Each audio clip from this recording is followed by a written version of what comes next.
Bonjour à tous, je vous retrouve pour les exercices qui sont à faire aujourd'hui, le 1 et 2 page 75 et le 1 et 3 page 76. Alors c'est sur les fiches 70 et 71 du Transmat de 5e, chapitre 14, c'est les notions qui sont en lien avec les triangles. Donc pour hier vous aviez des exercices sur les droites remarquables, les médiatrices et les hauteurs, et là on s'attaque à l'inégalité triangulaire. Alors, comme d'habitude, on lit bien l'encadré, ça va vous aider à connaître le point de cours qui concerne l'inégalité triangulaire. On a pu voir en classe que il faut respecter certaines conditions pour qu'on puisse tracer un triangle. Donc je vous laisserai lire ça calmement sur votre transmat, ou alors vous faites pause et vous prenez le temps de lire l'encadré que je filme. Je vous ai demandé sur cette page de faire l'exercice 1 et 2. Donc une fois que vous aurez bien lu l'encadré de cours une nouvelle fois, il devrait être assez simple de pouvoir faire ces deux exercices-là. Alors, vous avez 3 points, A, B et C, tels que, on vous donne les dimensions, AB 2,3 cm, BC 4,7 cm et AC 6,5 cm. On vous demande quel est le segment le plus long.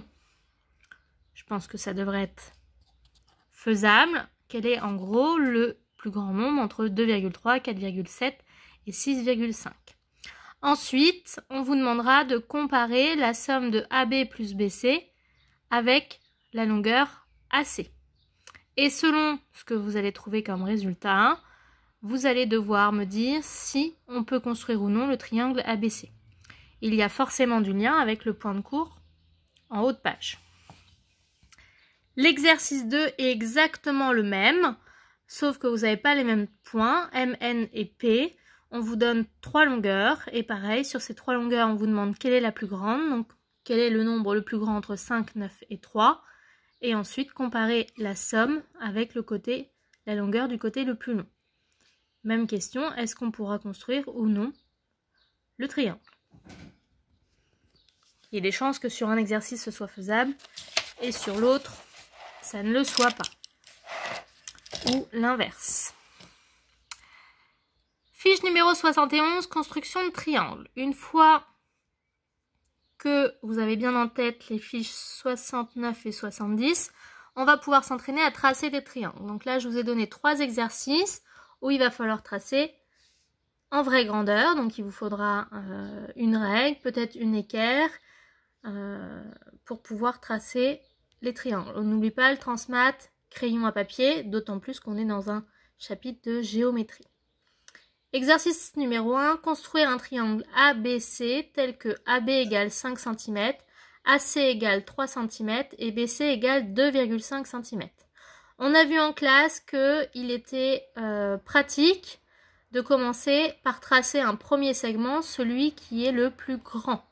Donc là, entre 5, 3 et 2,5, le côté le plus grand sera AB, 5 cm.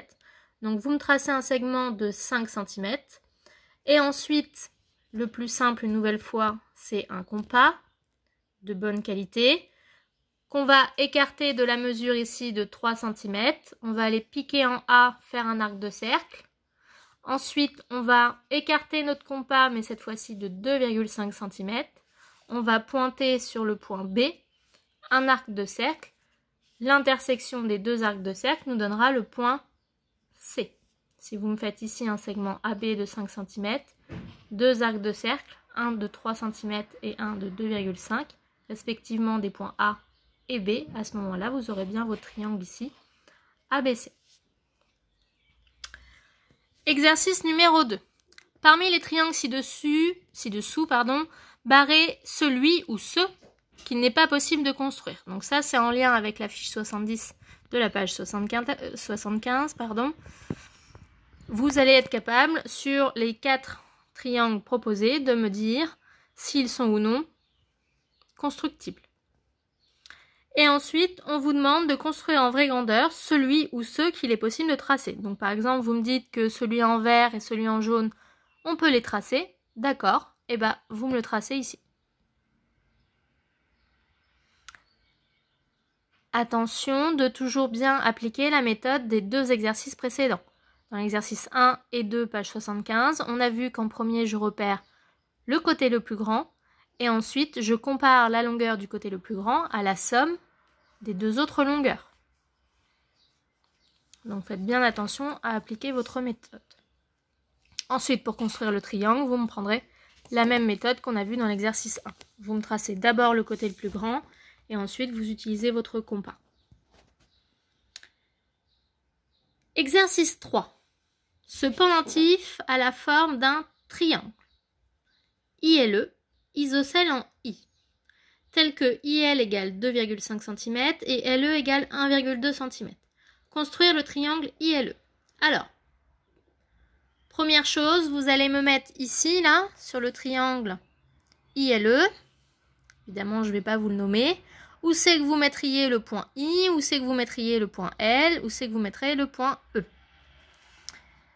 Alors, il y a un point qui a un seul choix. Les deux autres, vous pouvez avoir deux possibilités pour chacun.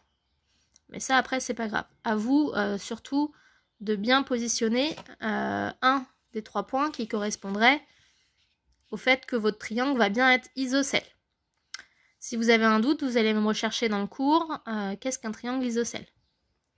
Et une fois que vous m'avez bien positionné les trois points là sur votre triangle, et ben vous me refaites ici votre triangle. D'accord? Pareil, mesurez bien vos longueurs. Et là, pour un triangle isocèle, on a vu qu'il était assez judicieux de construire d'abord la base.